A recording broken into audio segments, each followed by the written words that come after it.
Avevano letteralmente preso di mira un imprenditore di Marostica. Prima un tentativo di furto in casa, poi l'assalto in villa, armati di pistola, e 10 giorni dopo altra incursione all'interno dell'azienda della vittima, sempre con la volontà di rubare monili in oro e preziosi.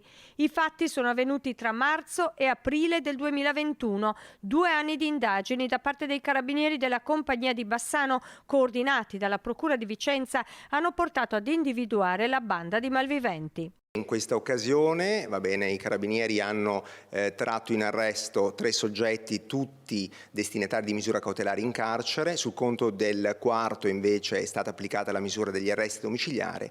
Il quinto invece è sottoposto alla misura del divieto di dimora nella regione del Veneto. Il fatto più grave, la rapina a mano armata. In quell'occasione 3 individui mascherati fecero irruzione nell'abitazione dell'imprenditore. Dopo aver minacciato un ospite presente in casa, avevano rovistato dappertutto alle ricerche evidentemente di preziosi. Fu solamente sottratta in quell'occasione un paio di corone in metallo dorato. Valore poco più di 100 euro, quindi si dileguarono a piedi attraverso i campi.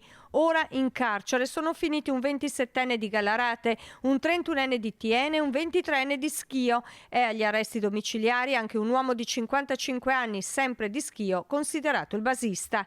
All'appello però mancano ancora gli altri 2 componenti della banda criminale. Mancano all'appello, sono stati attivati intanto dei mirati servizi di ricerca.